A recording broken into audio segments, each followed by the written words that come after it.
Every mythology has that one moment where the gods stop pretending to get along and just start swinging. These are the divine wars that shaped entire universes, rewrote reality, and proved that even immortals can't keep the peace. Family therapy was never an option, so let's get into it. The Greek god civil wars. The first war in Greek mythology wasn't some noble crusade, it was a family meltdown caused by the worst parenting in cosmic history. Uranus, the sky, had kids with Gaia, the earth, but some of those kids, the Cyclopes and the 100-handed Hecatoncheires, disgusted him so much he shoved them back inside Gaia's body. That caused her actual physical pain, so Gaia forged a giant sickle and asked her Titan children one simple question: who wants to overthrow your father? Only the youngest, Cronus, had the nerve. He grabbed that sickle and did what needed doing. The original sin of the gods wasn't pride, it was really bad parenting. But Cronus didn't exactly learn from dad's mistakes. A prophecy said his own kid would dethrone him. His genius solution? Swallow every child his wife Rhea gave birth to. Hestia, Demeter, Hera, Hades, Poseidon, gone. Just gulp them down like it was a competitive eating contest. The guy treated fatherhood like an all-you-can-eat buffet. Rhea finally had enough. When Zeus was born, she hid him and handed Cronus a rock wrapped in blankets. He swallowed it without blinking. That rock was the beginning of the end. Zeus grew up in secret, came back disguised as a royal cupbearer, and slipped Cronus a potion. What followed was the most violent vomiting in mythological history. Out came 5 fully grown, fully armed, extremely angry siblings. And with that, the Titanomachy kicked off. 10 years of all-out cosmic war. Team Olympus set up on Mount Olympus. Team Titan massed on Mount Othrys. Not all Titans joined Cronus though. Themis and Prometheus defected because apparently Zeus had main character energy. But after 10 years, neither side could break the stalemate. Then Gaia tipped Zeus off. Free your monstrous uncles from Tartarus. Zeus released the Cyclopes and the Hecatoncheires, and that was a total game changer. The 100-handed ones became Olympian heavy artillery, bearing titans under non-stop boulders. The Cyclopes forged the weapons that defined the gods forever. Thunderbolts for Zeus, the trident for Poseidon, the helm of invisibility for Hades. With monster artillery and legendary gear, the Olympians shattered the stalemate and won the war. Zeus hurled the defeated titans into Tartarus and appointed the Hecatoncheires as their eternal guards. Atlas got special punishment. Hold the sky on your shoulders, forever, at the western edge of the world, no breaks. But Gaia still wasn't done. Furious about the Titans being imprisoned again, she birthed the Gigantes to destroy Olympus. A prophecy said giants couldn't be killed by gods alone. The Olympians needed a mortal hero. Enter Heracles. In the Gigantomachy, gods pinned giants down, and Heracles delivered the killing blows to finish them off one by one. The Olympians secured their rule, but only by admitting they needed human backup.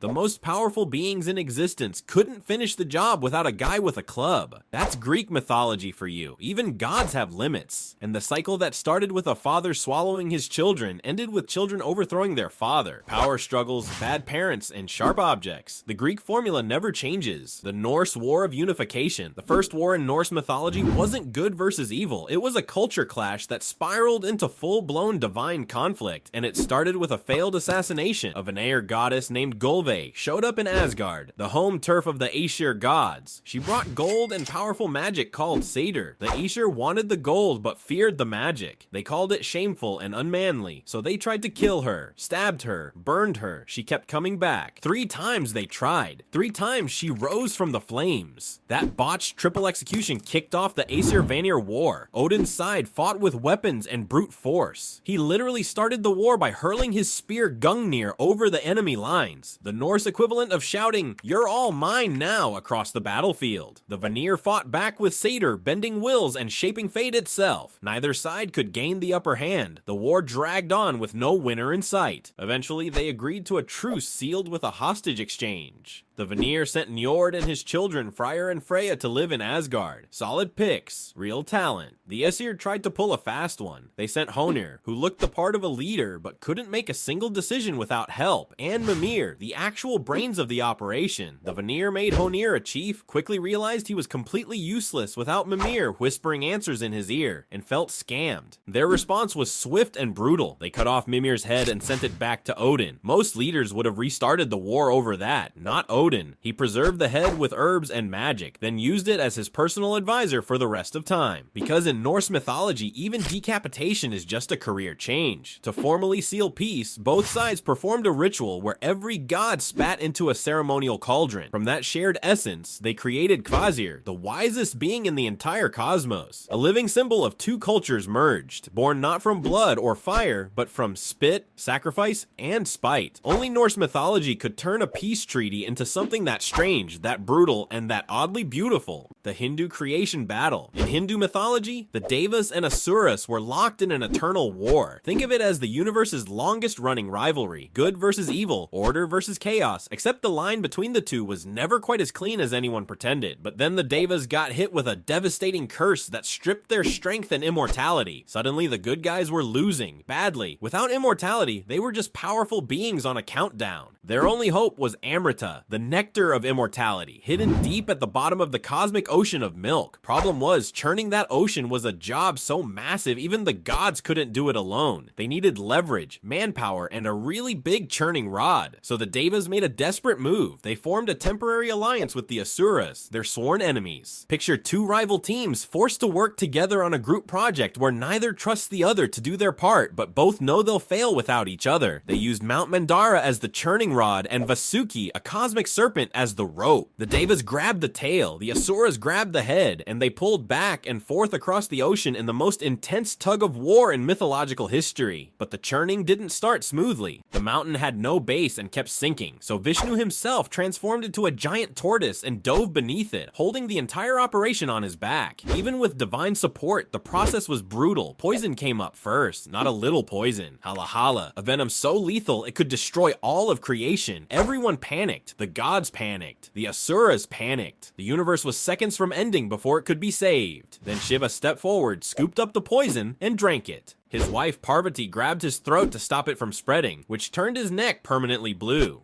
That's why Shiva is called Nilkanth, the blue-throated one. Crisis averted by one god's willingness to swallow death itself. They kept churning. Treasures started emerging one by one. Divine animals, wish-granting trees, celestial jewels, the goddess Lakshmi herself rising from the foam. And finally, after all that effort, Amrita appeared, a golden pot carrying the nectar of immortality. The truce shattered instantly. The Asuras grabbed the pot and bolted. Centuries of tension exploded in a single moment of greed. Every handshake, every shared pull on that serpent rope, all of it meant nothing the second the prize showed up. But Vishnu had a plan. He transformed into Mohini, a celestial enchantress so stunningly beautiful that both sides literally froze where they stood. Gods and demons alike couldn't move, couldn't think, couldn't do anything but stare. The Asuras, completely mesmerized, handed her the pot, trusting her to distribute it fairly. She smiled, then she gave every single drop to the Devas while keeping the Asuras hypnotized with nothing but grace and eye contact. By the time the Asuras realized they'd been played, the Devas were immortal again and ready to fight. One cosmic con job, and the balance of the universe shifted forever. That's not just a battle. That's a heist with divine special effects, a poisoning that almost ended everything, and the ultimate double cross delivered with a smile. The Egyptian 80-year feud, the biggest divine war in Egyptian mythology, wasn't fought with armies. It was fought in court for 80 years, and it might be the most bizarre legal drama in any mythology. It started with a murder. Osiris was the most beloved god in Egypt. His brother Set, god of chaos, got jealous enough to kill him. Set hosted a banquet, unveiled a gorgeous custom-built chest, and offered it as a prize to whoever fit inside. Osiris climbed in. Set slammed the lid, sealed it, and dumped it in the Nile. Then, just to be extra, he later dismembered the body into 14 pieces and scattered them across Egypt. Isis, Osiris's wife, tracked down every piece, reassembled her husband, and conceived their son Horus. When Horus grew up, he wanted the throne. Set wasn't about to hand it over, and so began the contendings of Horus and Set, not a battle,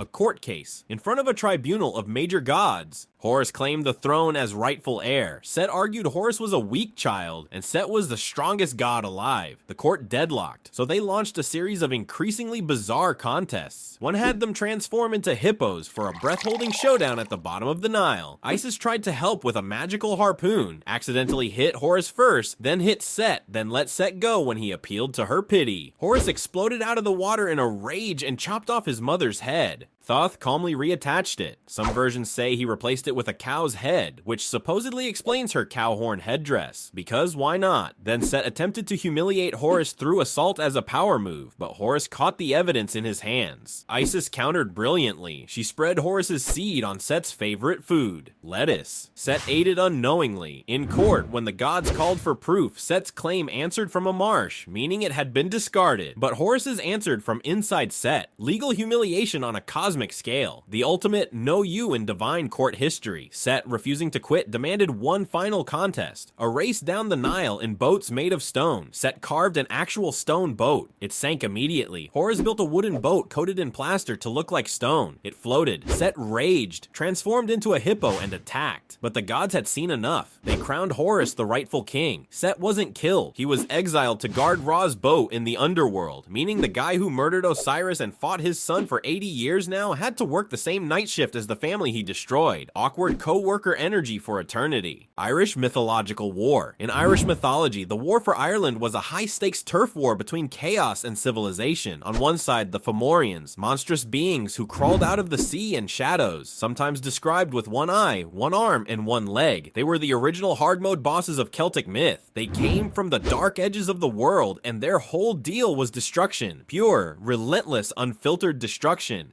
On the other side, the Tuatha De Danann, the magically gifted gods and heroes who represented order, art, and light. Think of it as eternal bad neighbors. The Fomorians crashed the party, wrecked the crops, demanded tribute, and generally acted like the worst freeloading neighbors in mythological history. They didn't just pick fights, they occupied the land, taxed the gods, and made life miserable for everyone. Their ultimate weapon was their king, Balor of the Evil Eye. One look from that eye could kill entire armies on the spot. Not a metaphor, not an exaggeration.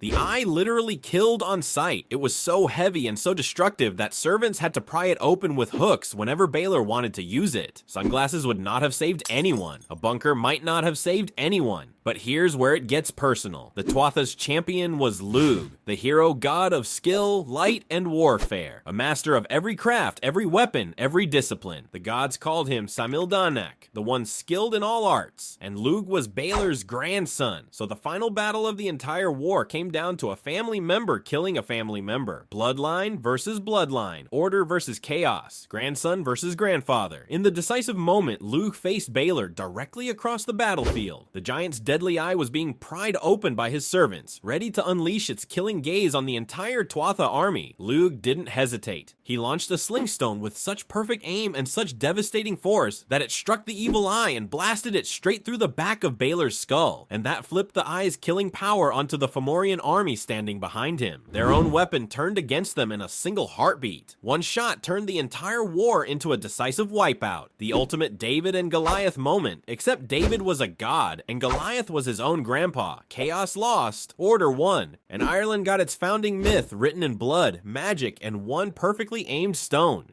The Aztec rivalry. In Aztec mythology, war isn't a chapter in the story, it's the entire book. Two rival brother gods, Tezcatlipoca and Quetzalcoatl, are locked in a cycle of conflict that doesn't just shake the world, it destroys it repeatedly, and then rebuilds it, only to destroy it again. The myth of the five suns says reality has been created and annihilated multiple times, and each catastrophic ending traces back to their rivalry. In one cycle, Quetzalcoatl knocks Tezcatlipoca from the sky. Tezcatlipoca, not exactly the forgiving type, responds by transforming into a colossal jaguar and devouring the entire world in a fit of cosmic rage. The first sun, gone.